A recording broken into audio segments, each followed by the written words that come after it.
Can you see me? Yeah. What was that? Was that Barnell Hill? Recording. I know. Oh, okay. All right. Anyway, what's up, y'all? Armond 16 to the Effect. It is 2:30 in the morning. This is my first day in New York. I've had a really good time here in New York. It's crazy. New York is dirty, but New York is really interesting. It's beyond my visions from 90s rap videos where everything was black and white and everybody dressed like Boot Camp Click. But that's not why I'm vlogging. I just left from the world famous Nuyorican Poets Cafe, and it was a really interesting night. I did not get to read. They started late.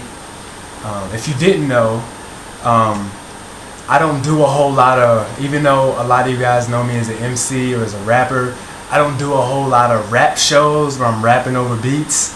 I go to open mics and spoken word events and just do my music a cappella, so people can really hear, because I believe it's really easy to get lost in the beat and the hook and really miss the message.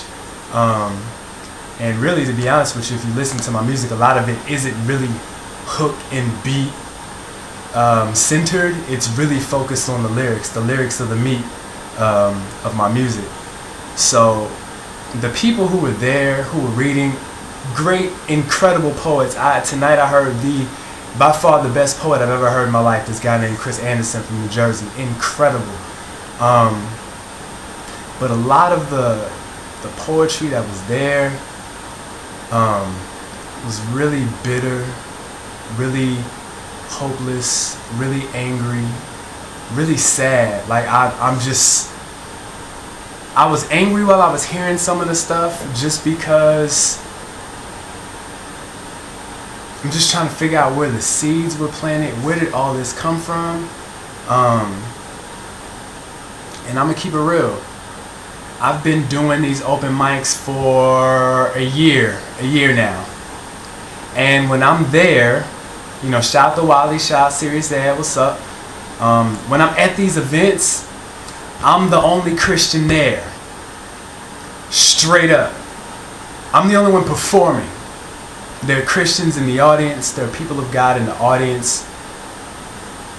I've seen words turn a drunk man sober.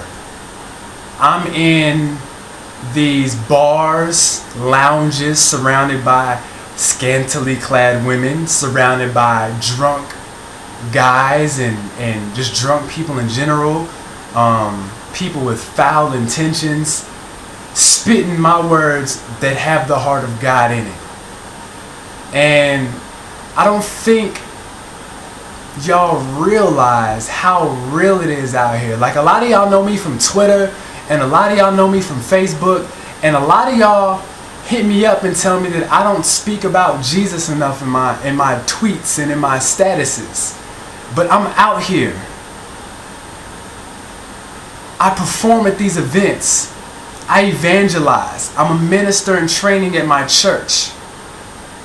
I'm out here, but I don't need to sit here and tell y'all that as if I need your validation.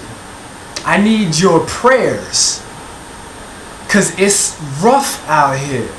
These people need Christ. We don't need to be preaching from them from a perspective of, now that I've got Jesus, I'm better than you. Now that I got Jesus, there is atonement for my sins. Now that I have Jesus, I'm able to exemplify true and honest love. It may not be perfect, but the heart of it is in the right place. And I see all these different Christian events where they have these poets, and to be honest, I'm cool performing for y'all. It feels like a performance when I go and do churches and other events. Because when I'm at churches, I'm performing for that 12-year-old boy who got drugged, who was dragged to church. Is it dragged or drug? Dragged? That 12-year-old boy who was dragged to church because his grandmama told him, you need to be in church, but can't tell him why. I grew up like that. Forced to be in church. No concept of Jesus. Sitting in the church, bored out of my mind, staring at women, writing rhymes that totally oppose the word of God, ready to get up out of there so I can go home and play PlayStation, so I can go home and listen to my DMX CD, or go home and listen to whoever, or do whatever I want to do that has nothing to do with God. But because nobody's there to explain to me why I'm here and the purpose of it, it's doing me no good. That's when I go to those churches and that's who I'm performing for. That's who I'm speaking to. You know what I'm saying? So like, I'm begging y'all, get off Twitter, get off Facebook, get off the internet, get out of the studio, and really get out in these streets. You're not evangelizing in church, family. You feeding fat people. Get out here in these environments where ain't no God, where you got to be prayed up, where you have to be in a position to where if you're not, you really need to pray and see, is this what God called me to do? Because it's a gang of rappers who are not called to do this. I know Peter, who are you? Is what I'm seeing a lot of. Because if demons see you in them environments, they gonna laugh at you. Like I'm like, yo, I'm so hurt right now, yo. I'm challenging y'all, man. Really go before the Lord and see what it is. What is your place in this? Because if God told you to stop rapping tomorrow, is your ministry effective? Do you even have a ministry? Is your ministry just rapping? Keep it like, I'm gonna wrap it up because I'm tired and I have a headache because New York roads are really bad and all the bumps or whatever. But yo, I challenge y'all, man. Like, get out here in these streets with me, please. If you out here in these streets with me, let me know. Let's start up a prayer circle or something. Because it's so real out here.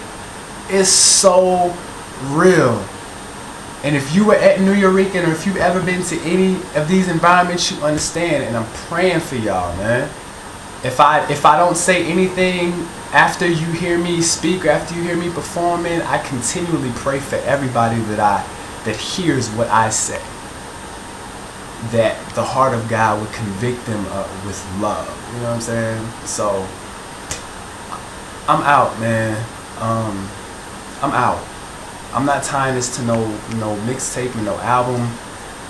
I'm out, man. Y'all just please take heed to what I said. So Armond, I'm signing out, man.